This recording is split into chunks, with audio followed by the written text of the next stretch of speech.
future of our country is at risk. For a country that has for so long served as the beacon of freedom, that light is flickering. And we are the only ones that can save her. Our ability to live in a free country is on the line. We will find that courage. Be not afraid. By God's grace, we are free and we will remain free.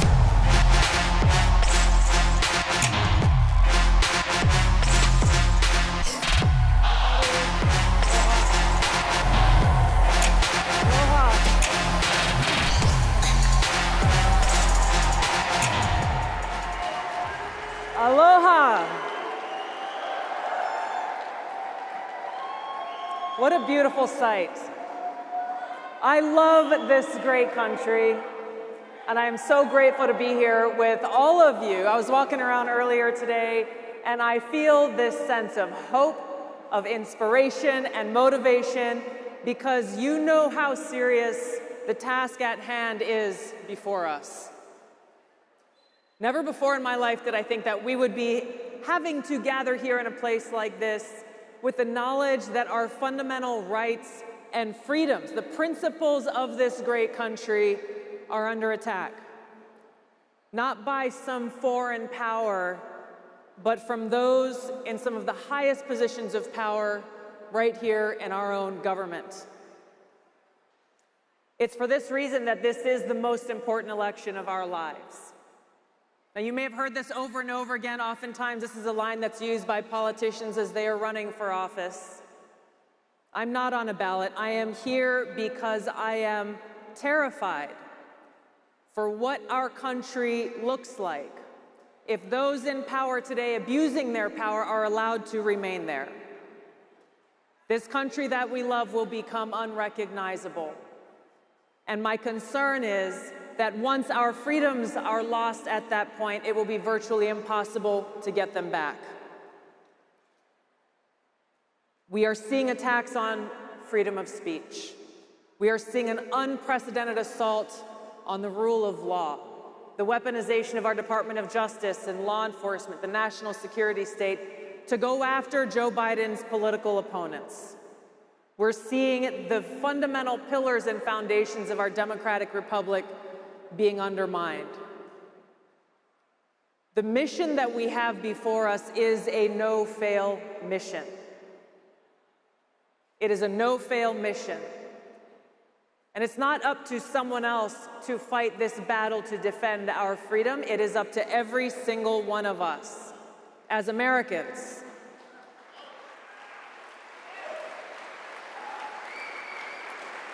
I know there are a lot of you who are here today who have worn the cloth of this country, who have served both in peacetime and in wartime. Every one of you, like I did, raised our right hand and swore an oath to support and defend the Constitution of the United States against all enemies, foreign and domestic. I took that same oath as a member of Congress. And it's something that, like you, I take very seriously.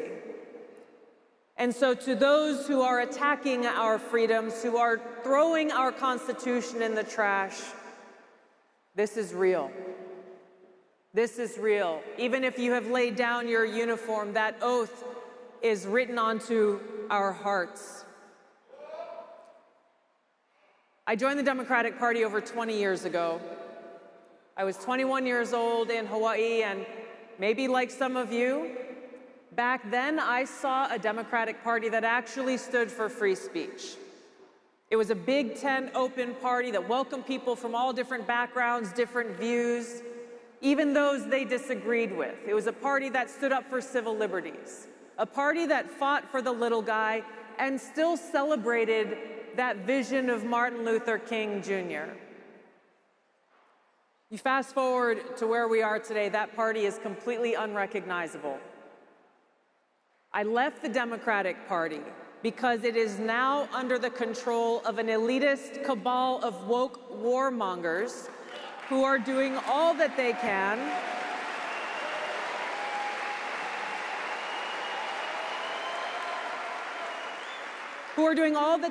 to destroy our freedom, to take away our constitutional rights, to divide us by racializing everything.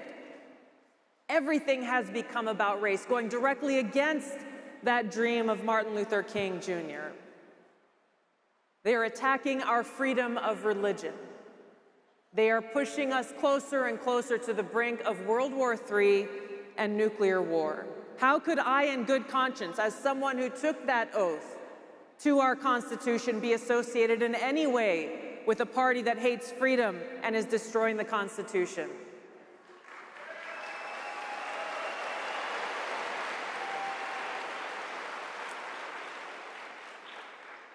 These are very powerful people with powerful tools that they are weaponizing against us and against our freedoms.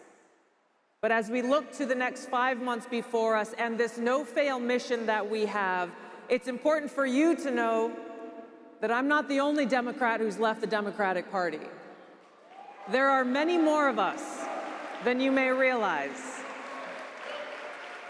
I meet or hear from people every single day as I travel across the country who will come up to me and say, I did the same thing that you did. I felt the same way that you did. Just here today, I met a woman who came up to me and shared that she was unable to convince her daughter, who was working for Gavin Newsom, to leave the Democratic Party. But once she heard my story, she said, enough is enough. I'm out. Let's go fight to save America.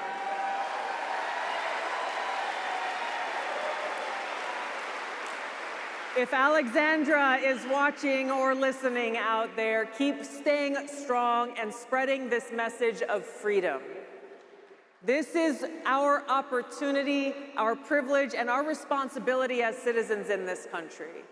We can gather together in rooms like this and build our strategy on how we will reach out to those who may never feel like they belong at a room like this. But people who love this country deeply and who are terrified about the direction the Biden administration, the Democrat elite, are taking us. Reach out that hand and welcome them to the cause of freedom. This is our opportunity, and this is how we win in November.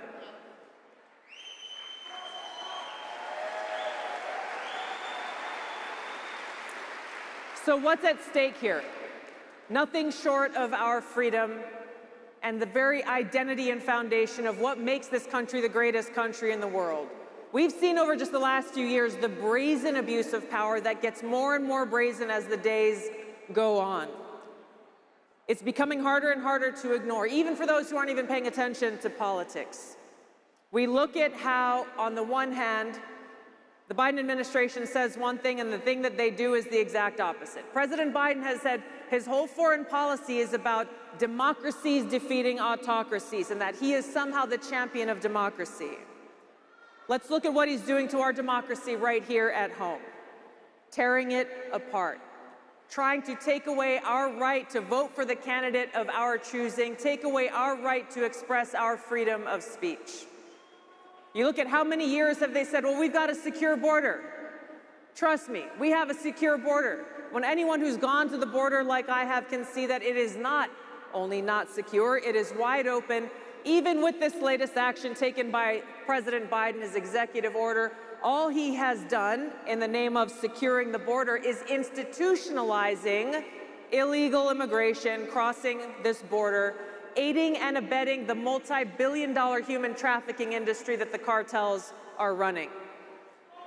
We can't trust a single thing that they say because every time they say they are doing something, they are actually doing the opposite.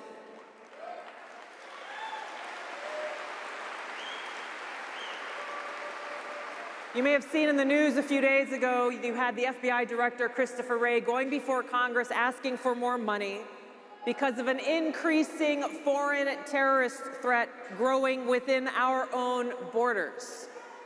I thought it was interesting to me as he said this, and shortly after he said it, they caught 8 people who crossed through Joe Biden's open borders from Tajikistan who are actually a part of ISIS.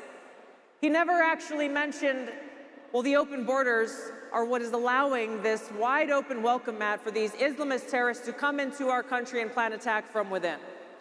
He also didn't mention about how much of the FBI's resources that he is asking for more of are being used against our fellow Americans, targeting those who are exercising their right to free speech, targeting and looking at those who are peaceful pro-life protesters, targeting and looking at those parents who are going to Board of Education meetings and protesting and saying, no, my daughter is a girl and she should not have to compete against boys and girls sports.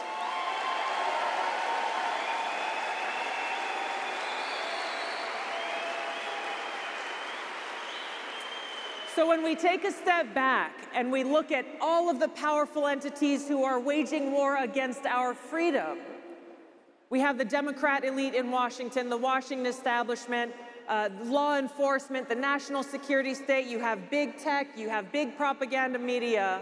Why are they doing this? Why are they fighting so hard? It's because they're afraid.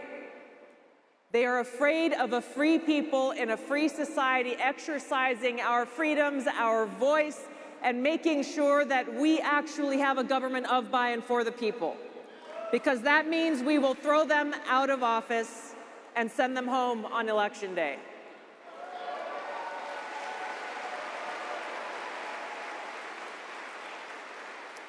We're the only people who can stop them. How do we hold them to account for their brazen abuse of power, their destruction of our democracy? We are the only ones who can hold them to account by sending a strong message, an unequivocal message on November 5th, on Election Day, saying that those like Joe Biden, who abuse their power, who reject our Constitution, will not be allowed to remain in power. We will send them home and vote for Donald Trump on November 5th.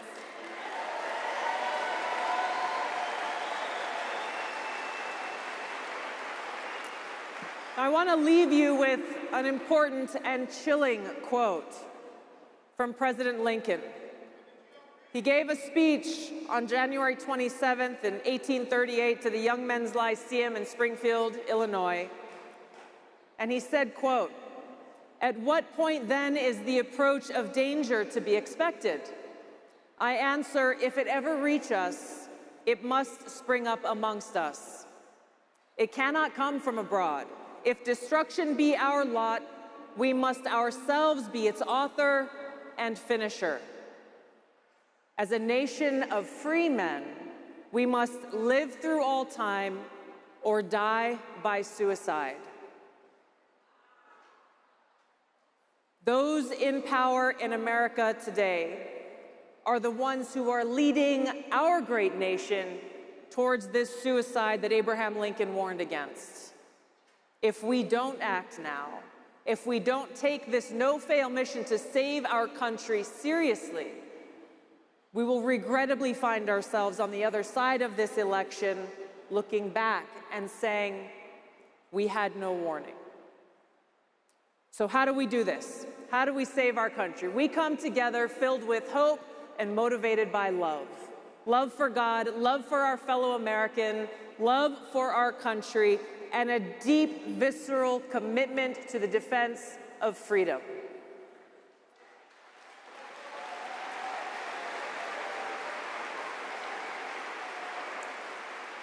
I was in Hawaii recently, going and doing my PT. I was running around the track at the Kaneohe Marine Corps Base. And it was in the morning. I had my AirPods in as I was running around the track. Out of the corner of my eye, I saw a guy who was mowing the lawn there, all of a sudden stop. As I went along jogging more, I saw a woman pushing a stroller down the sidewalk, all of a sudden stop. A car driving down the street stopped. Finally, I stopped, took out my AirPod, wondering what was going on, and I heard the beautiful sound of reveille playing. This beautiful sound of a trumpet that occurs every morning and every evening on every military base in America and around the world. That sounds the call for us to stop and reflect as our beautiful flag is being raised in the morning and lowered at the end of the day. In those moments, it is our opportunity to reflect on the many who have sacrificed and given all in service to our country and our freedom. So as we go forward over these next 5 months, and the days that you may feel tired or weary, or the days that you may be attacked simply for saying how much you love this country, draw strength and courage from the sacrifices of those who have come before us, and know that we, the people, must prevail in this election and save this country that we love.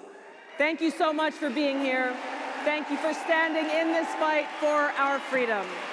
God bless you. God bless America. Aloha. Thank you. Thank you. Thank you very much. Thank you.